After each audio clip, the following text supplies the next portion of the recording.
சமையல்காரன்னா மரியாதை இல்லாத ஒரு காலகட்டம். ஹோட்டல் இண்டஸ்ட்ரி எப்படி இருக்கும், எவ்வளவு கஷ்டம் அப்படிங்கிறது நம்ம எல்லாருக்குமே தெரியும். டெய்லியும் ஒரு மூட்டை வெங்காயம் உரிக்கணும். ப்ரொடக்ஷன் முடிஞ்சதுக்கு அப்புறம் அடுப்பெல்லாம் தொடச்சு வைக்கணும். கிச்சனுடைய டைல் எல்லாம் கழுவி தொடச்சு டெய்லி நீட்டா வைக்கணும்.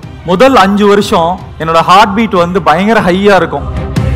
இந்த மாதம்பட்டி அப்படிங்கிற ஒரு கம்பெனி ஆரம்பிச்சு 43 வருஷம் ஆச்சு. எல்லாருக்கும் இன்னைக்கு கடைசியா ஒரு 5 வருஷத்துடைய அந்த வளர்ச்சி மட்டும்தான் தெரியுது. ஆனா அதுக்கு முன்னாடி கிட்டத்தட்ட ஒரு 43 வருஷத்துடைய ஒருத்தருடைய உழைப்பு.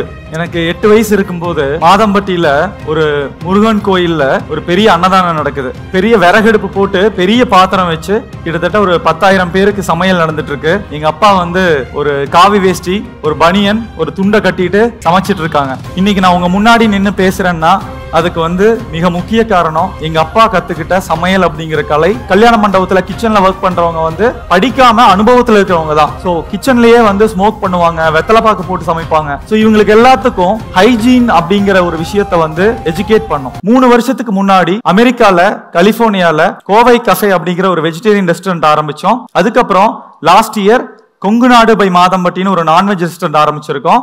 இன்னும் அடுத்த ஏப்ரலுக்குள்ள கலிபோர்னியாலேயே இன்னும் 2 வெஜிடேரியன் ரெஸ்டாரண்ட் ஸ்டார்ட் பண்ண போறோம். இந்த இயர் எண்ட் துபாயில எங்களோட அடுத்த ரெஸ்டாரண்ட் வரப்போகுது. அடுத்த வருஷம் இயர் எண்ட்ல அயர்லாந்துல டப்ளிங்ல ஒரு ரெஸ்டாரண்ட் பண்றோம்.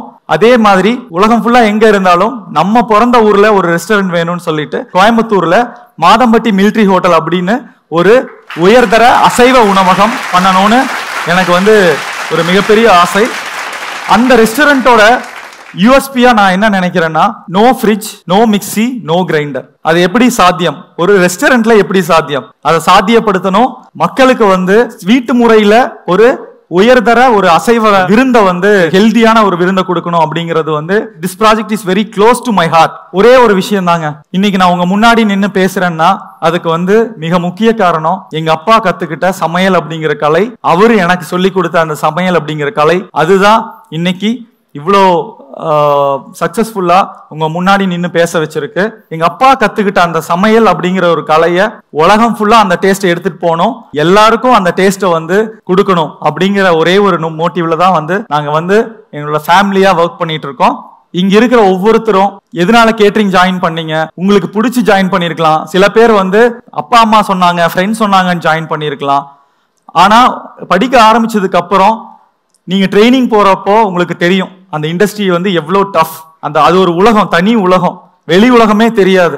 கிச்சனோட எக்ஸாஸ்ட் சவுண்ட் மட்டும்தான் கேட்டுட்டே இருக்கும்.